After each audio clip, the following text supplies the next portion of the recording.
तो इतना ही था। अब let us move to the fourth point. The fourth point is notations for some important sets.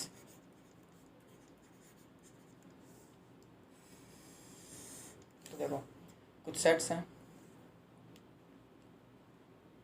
जिनका नोटेशंस से याद रखना पड़ेगा, इम्पोर्टेंट है, ठीक है। तो पहला set of all natural numbers को n से रिप्रेजेंट किया जाता है। Set of all natural numbers, ठीक है। इनको ऐसे रिप्रेजेंट किया जाए तो कैसे रिप्रेजेंट कर सकते हैं? 1, 2, 3, 4 डॉट डॉट डॉट, सारे नंबर्स आ गए डॉट डॉट डॉट में। सेकेंड, z से रिप्रेजेंट किया जाता है इंटीजर्स को। सेट ऑफ ऑल इंटीजर्स, इसमें कैसे लिखेंगे? -3, -2, -1, 0, 1, 2, ठीक है। Third number q। q का क्या मतलब होता है? याद रखना है notation. Set of all rational numbers, ठीक है। तो इसको तो ऐसे लिख नहीं पाएंगे हम लोग, ठीक है, क्योंकि सारे नहीं लिख सकते हैं, तो इसको रूस्टर फॉर्म में नहीं लिख सकते हैं, ठीक है। इसको कैसे लिखेंगे? इसको लिखेंगे सेट बिल्डर फॉर्म में, ठीक है। इसको ऐसे लिखेंगे x such that x is equal to p upon q comma GCD। GCD I think you understand, GCD is nothing but HCF, okay. HCF of p comma q is equal to 1, q not equal to 0, ठीक है। तो ये हो गया condition. ये set builder form में लिखा हुआ है q, set of all rational numbers.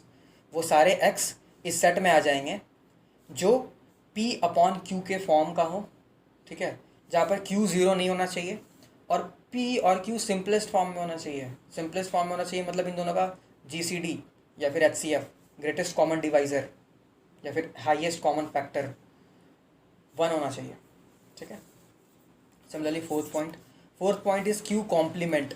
तो q कॉम्प्लीमेंट क्या होता है? Set of all irrational numbers, ठीक है।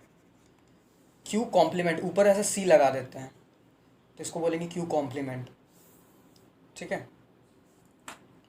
एक w भी है शायद, ठीक है। Fifth w set of all whole numbers, set of all whole numbers. अब हाँ देखो यहाँ पर q कॉम्प्लीमेंट को मतलब set of all irrational numbers को कैसे लिखा जा सकता है? सारे इर्रेशनल नंबर्स तो हमें पता नहीं है, तो लिस्ट करके तो लिखा नहीं जा सकता है रूस्टर फॉर्म में। और अगर प्रॉपर्टी में लिखने जाएं तो प्रॉपर्टी में कैसे लिखोगे? कोई एक प्रॉपर्टी तो है नहीं। हाँ, ऐसे लिख सकते हो कि set of all non terminating non repeating decimals, तो स्टेटमेंट ही लिखना पड़ेगा, ठीक है। या फिर डायरेक्टली ऐसे लिखो कि set of all real numbers को r से रिप्रेजेंट करते हैं, अभी मैं बताऊंगा, माइनस q, रियल नंबर्स में से सेट ऑफ रैशनल नंबर्स को सब्ट्रैक्ट कर देंगे तो क्या आ जाएगा? सेट ऑफ इर्रेशनल नंबर्स आ जाएगा, ठीक है।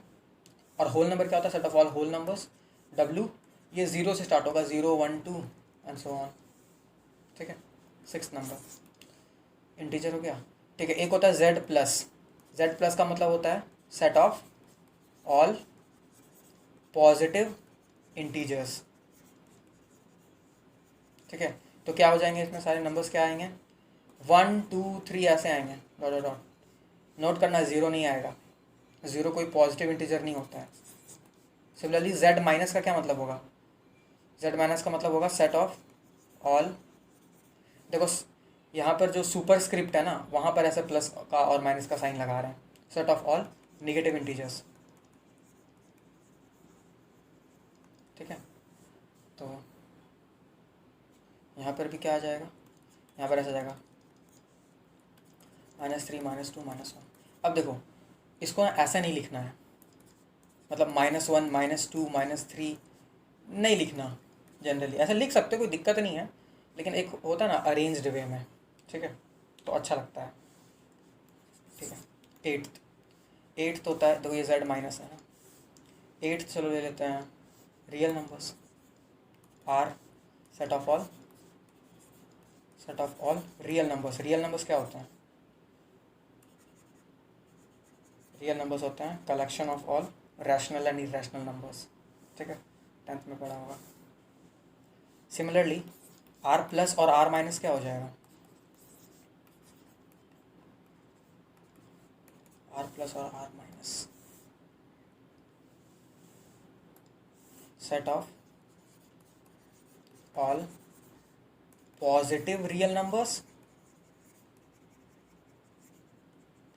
And set of all negative real numbers. ठीक है, और एक नोट लिख लो। कैसा नोट?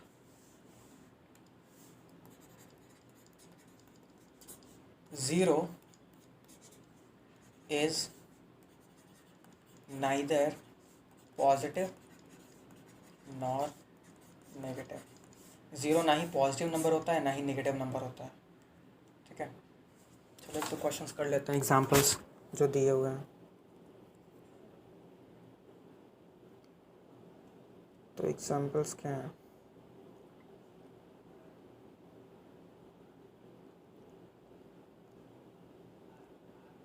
एक देखो क्वेश्चन है कि मतलब एग्जांपल ही है कि एक सेट दिया हुआ है, सेट इज़ 1/2, 2/3, 3/4, 4/5, 5/6 और 6/7। ठीक है, ये क्वेश्चन दिया हुआ है, तो इसे हमें सेट बिल्डर फॉर्म में लिखना है। Right it in the form of right it in the set builder form, BYLDER builder form. तो कैसे लिखेंगे? देखो लिखेंगे, चलो इस सेट का नाम दे दिया मैंने A। तो A इज इक्वल टू, मैं बोलूँगा set will be of the form suppose P/Q। ठीक है, सच दैट P/Q होंगे। ठीक है, such that P, Q belonging to natural number. P और Q नेचुरल नंबर से होने चाहिए, कॉमा, बस इतना ही काफ़ी नहीं है। ऐसा तो मैं यहाँ पे लिख दूंगा 10 और 11, 10 और 11 भी नेचुरल नंबर होते हैं, तो 10 और 11 लिख दूंगा, तो सेट में 10 और 11 है क्या? 10/11 है क्या? नहीं है ना, तो और भी कंडीशंस आएंगे आगे। P, Q नेचुरल नंबर से होने चाहिए, पहली बात। दूसरा बात क्या है कि P जो है वो greater than equal to 1 less than equal to 6। ठीक है, और Q क्या होना चाहिए? Q होना चाहिए greater than equal to 2 less than equal to 7। Sorry 7 होगा ना, Q लिख दिया मैंने, लेस देन इक्वल टू 7। ठीक है, और डायरेक्टली लिख देंगे ऐसे कि P is equal to Q minus 1, ये भी एक कंडीशन है। ठीक है, हो गया काम। तो P की वैल्यूज़ यहाँ से यहीं तक हो सकती है, तो यहाँ पे तो P की वैल्यू अगर हम नहीं भी देना तो भी चलेगा। ठीक है, तो मत लिखो, ठीक है, कोई दिक्कत नहीं है, मत लिखो। देखो तो Q का वैल्यू क्या होना चाहिए? 2, तो Q का वैल्यू 2 पुट करो, P का वैल्यू मिल जाएगा 1, तो P/Q। P का वैल्यू फिर ऐसे 3 पुट करना तो 2/3 मिल जाएगा। Q का वैल्यू फाइनली 7 पुट करना तो P का वैल्यू 6 मिल जाएगा, तो 6/7। ठीक है, तो सही है, एक ही कंडीशन में हो गया। तो एक काम करो, इसको यहीं पे लिख दो। ठीक है, P is equal to Q minus 1। ठीक है, सच दैट Q का वैल्यू जो है वो 2 से लेकर के 7 तक है। हो गया रिप्रेजेंटेशन। ठीक है, आई होप समझ आया होगा।